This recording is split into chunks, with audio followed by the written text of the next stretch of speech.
Hey, how you guys doing? I'm scared. Honestly, I didn't think that Shannon Sharpe was going to go to prison.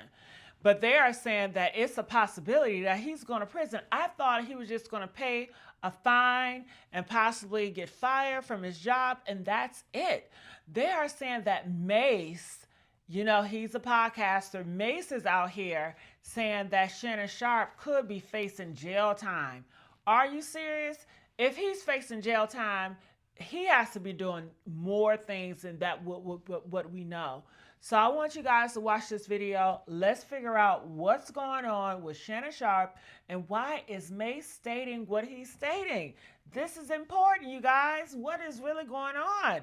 I want you guys to make sure you guys like, share, subscribe here at the Messy Sweet Spot. I'm your host, Gigi, with the T.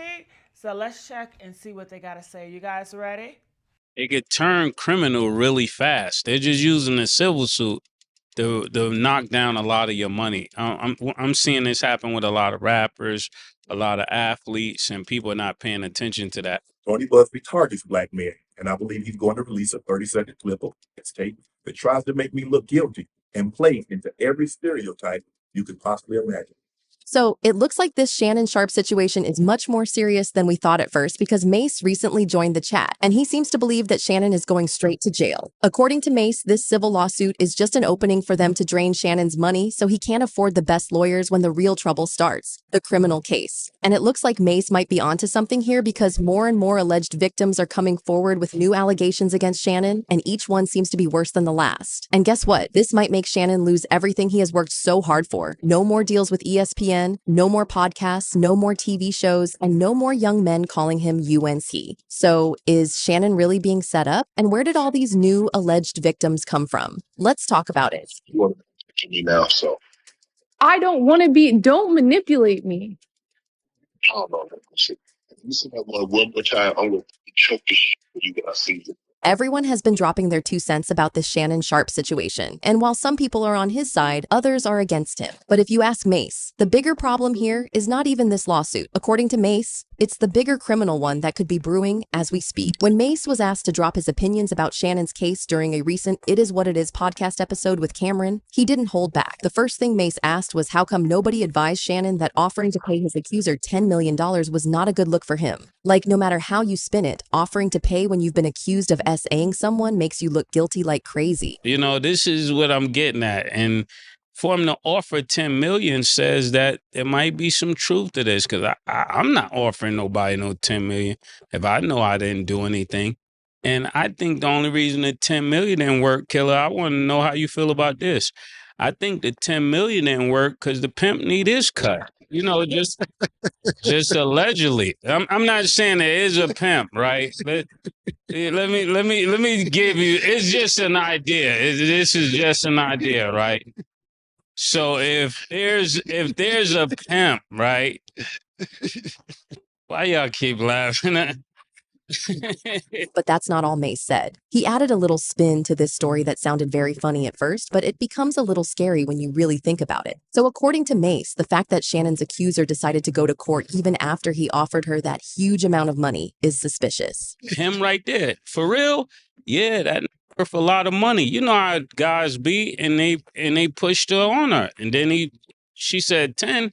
He was like, 10 is my 10. You got to put in your number for yourself. That don't have nothing to do with mine. It's mine. That's what we discussed.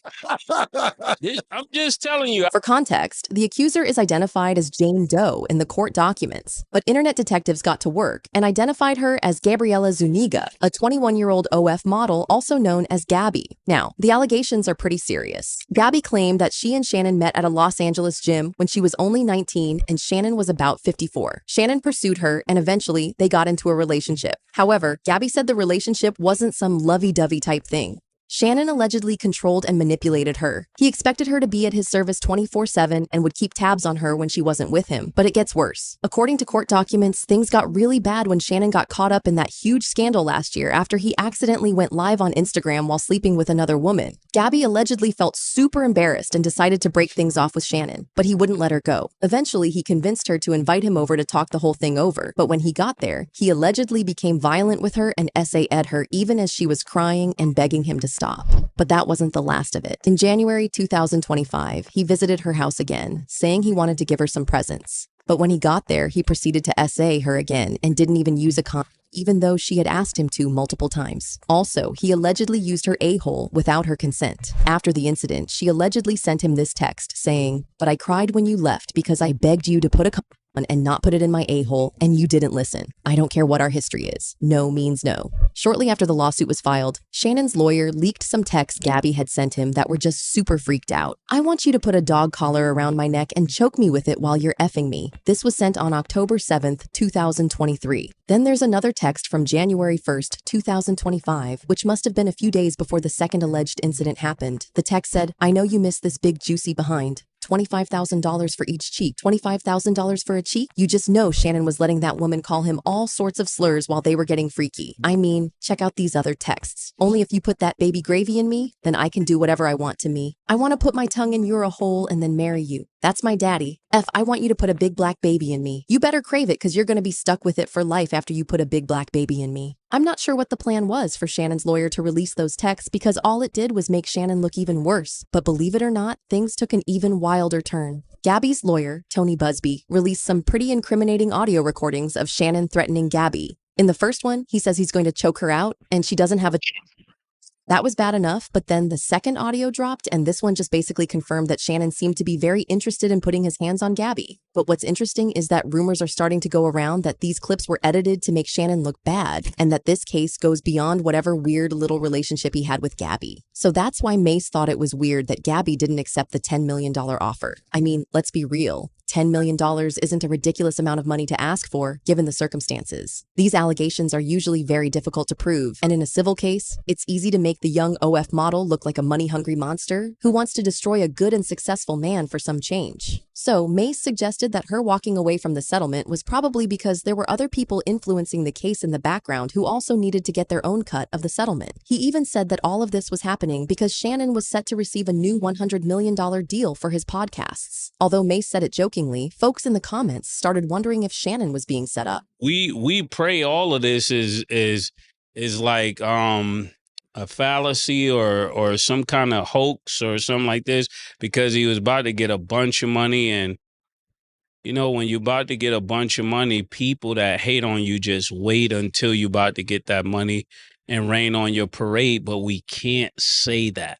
And that's why I wanted to say it, to get Stats' opinion. I knew when I said that she was going to go, yeah. No, you can't be on your way to 100 million. I keep telling Killer, right? And niggas picking these kind of girls. You can't do that. We talked about this with Ant-Man. We talked about this with several players. You just can't do that. You about to get 100 million.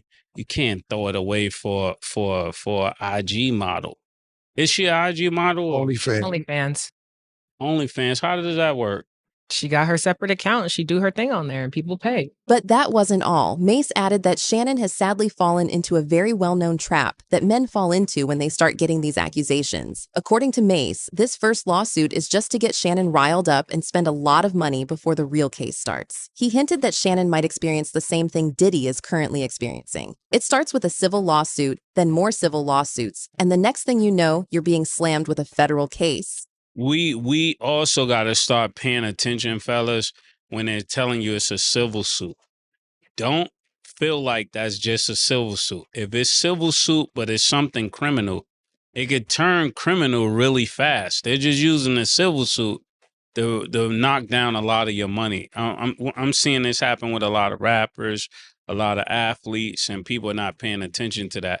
Another way that people are just green to the streets, you know, that's just one entity trying to walk away some of your money, so that when they double back and say, well, this was you did this over here, because 9 times out of 10, if one girl say something, then somebody else gonna come say something, because they're like, people are getting paid, and people are getting paid for nothing. And I really got some issues, or they may really have a text or really have a message, And it's like, I don't know what to do or what to tell fellas now. Now, of course, nobody forced these men to do what they've been accused of doing, so this is not some pity party. But if word on the street is anything to go by, then Shannon Sharpe's life is about to take a turn for the worst. And get this, these rumors have gone past social media walls and comment sections and are now playing out in real life. The Gabby lawsuit was bad enough, but Shannon has more to worry about now because all the skeletons in his closet are slowly coming to light. Y'all know how the internet is. Once internet detectives are locked in, they can give the CIA a run for their money. When the lawsuit against Shannon started going viral, internet detectives started digging around in Shannon's past to see if there's anything there that could explain his alleged behavior in this lawsuit, and trust they found some crazy things. One of the things that came up was that Shannon had allegedly been previously accused of choking a woman while he worked as the co-host of FS1's Undisputed. According to an insider, Shannon was accused of choking a female production assistant in the workplace. One source said Sharpe and Fox settled with the accuser for several $100,000, and no lawsuit was filed. According to sources, Fox and Shannon's legal team worked hard to sweep the case under the rug,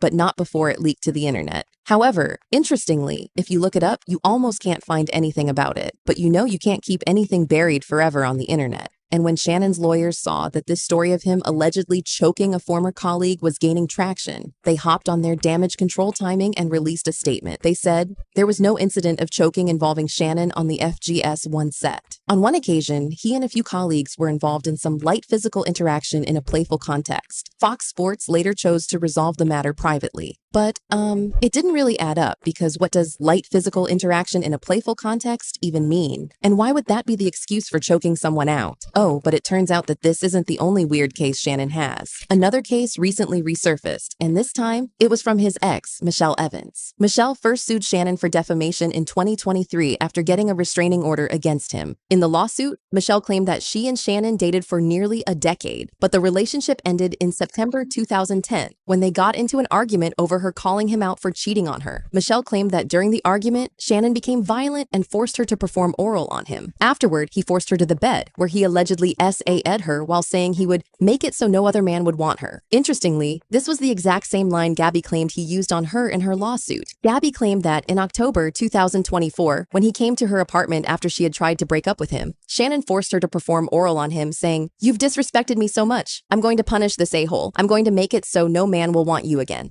Then he allegedly proceeded to SA her through her back door, and while he was doing it, he said, "Look at my arm. I've got chills. That's how good this is." The whole time, she was crying and sobbing uncontrollably. Anyway, according to Michelle, Shannon became extremely violent after the attack. He would allegedly threaten to ruin her if she talked about what had happened, and at some point, he started calling and threatening her repeatedly. He was also allegedly stalking her and would always remind her that he was watching her. This prompted her to get a restraining order against him. After this lawsuit resurfaced, Shannon's team released a statement blasting Michelle, saying she was only hopping on the Shannon hate train hoping to get some cash. They called her lawsuit old news, fanciful exaggerations, and blatant misrepresentation of facts. They added that the allegations are completely devoid of merit and Shannon has done nothing wrong and intends to fight back against these malicious lies. He also denied the allegations Gabby made against him, calling it a shakedown. This is a shakedown. I'm going to be open, transparent, and defend myself because this isn't right. This is all being orchestrated by Tony Busby, who is targeting Jay-Z. Tony Busby targets black men, and I believe he's going to release a 30-second clip of a tape that tries to make me look guilty and play into every stereotype you could possibly imagine. That video should actually be 10 minutes or so. Hey, Tony, instead of releasing your edit, put the whole video out. I don't have it or I'll do it myself. You know what happened, and you're trying to manipulate the media. The encounter in question took place during the day at her invitation, and now that appears to be a deliberate setup, coordinated by Gabby, also known as Carly on OnlyFans. Gabby and Tony Busby want $50 million. What they're getting is sued for defamation and trying to take me down. My career is all about real talk and honesty. I know my family and fans know exactly what this is about. However, people are still talking, and it looks like Shannon is starting to realize how deep this thing goes, and that there's a very real possibility that he might be headed to jail. But do you guys think Shannon is going to be tried for any of this, or do you think it will blow over in a couple of weeks? Let's hear your thoughts in the comments below, and check right here for more stories like this.